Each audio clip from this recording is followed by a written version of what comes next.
এক কলেজ ছাত্রীকে শ্লীলতাহানির ঘটনায় রাতভর ব্যাপক উত্তেজনা ছড়ালো বাঁকুড়ার বেলিয়াতোড় থানা এলাকায়। গতকাল বিকেলে স্থানীয় গৃহবধূর সঙ্গে গ্রাম লাগোয়া রাস্তায় হাঁটতে বেরোলে বাইক আরোহী 3 যুবক ওই কলেজ ছাত্রীকে শ্লীলতাহানি করে বলে অভিযোগ।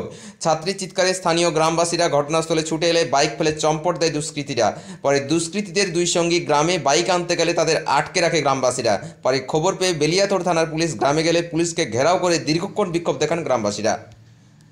স্থানীয় সূত্রে জানা গেছে, অন্যান্য দিনের মতোই গতকাল বিকেলে সম্পর্কিত স্থানীয় এক গৃহবধূর সঙ্গে গ্রাম লাগোয়া রাস্তায় হাঁটতে বেরিয়েছিলেন এক কলেজ ছাত্রী। গ্রাম থেকে বেশ কিছুটা দূরে হাঁটাহাঁটি করার সময় ফাঁকা রাস্তায় আচমকায় একটি বাইকে চড়ে 3 যুবক তাদের কাছে যায়। বাইক থামিয়ে ওই 3 যুবক কলেজ ছাত্রীর কাছে ফোন নম্বর জানতে চায়। কলেজ ছাত্রীটি ফোন নম্বর দিতে না চাওয়ায় ওই 3 যুবক কলেজ ছাত্রীকে শ্লীলতাহানি করে বলে অভিযোগ। এই সময় কলেজ ছাত্রী ও সঙ্গে থাকা গৃহবধূর চিৎকারে স্থানীয় গ্রামবাসীরা ঘটনাস্থলে ছুটে এলে দুষ্কৃতীরা নিজেদের বাইক ফেলে পালিয়ে যায়। গ্রামবাসীরা বাইকটি উদ্ধার করে গ্রামে নিয়ে যায়। রাতের দিকে দুষ্কৃতীদের দুই সঙ্গী বাইকটিকে গ্রামে নিতে এলে গ্রামবাসীরা তাদের আটকে রাখে।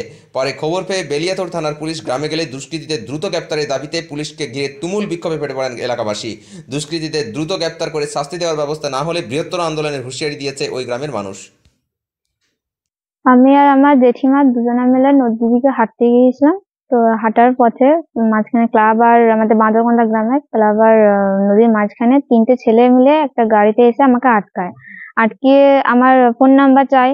ফোন নাম্বার না দেওয়াতে আমাকে বিভিন্ন বাজে ভাষায় গালাগালি করে। আমার হাত ধরে টানাটানি করে, হাতের নখ ভেঙে দেয়, জামা ছিঁড়ে দেয়। আমি চাবি খুলে নেওয়ার চেষ্টা করি তো আমার হাত ধরে ঠেলে ফেলে দেয়।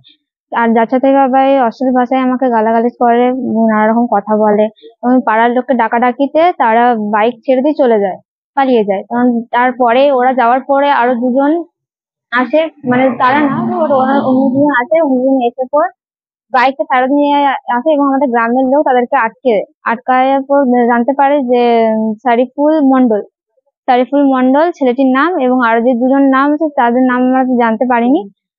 ওরা কেউ কিছু আর বলছে না। তো বেলিয়াতোড় থানাতে অভিযোগ করা হয়েছে। এখন দেখা যাক স্যাররা কি করে। ঘটনাটা কখন হয়েছিল, কোন সময়? নাগাদ বিকেল 5টা ওরকম করে। তার 40-50 মিনিট পর বাকি দুজন ছেলে আসে, এসে নিয়ে যায়, গাড়িটাকে নিয়ে যাওয়ার জন্য আসে। তো আমাদের গ্রামের লোকরা তারা আটকায়। এই ঘটনার পর এখন কি তাহলে খুব আতঙ্কে রয়েছে? হ্যাঁ, অবশ্যই আতঙ্কে আছে। আর শুধু আমি না, আমাদের গোটা গ্রামটা আতঙ্কে আছে। হঠাৎ করে এরকম ঘটনা? হ্যাঁ, হঠাৎ করে এভাবে ঘটনা, হঠাৎ এইভাবে তো কোনোদিন হয় না নিজের পাড়াতে, নিজের দিনের বেলা এভাবে হবে বুঝতে পারিনি। এখন কি চাইছো? এখন চাইছি যাতে থানার স্যাররা সব সহযোগিতা করে, যেন জানতে পারি যে যে বদমাইশি করেছে সে যেন শাস্তি পায়, যারা এইভাবে করলো আমার সাথে এরকম আচরণ। এটাই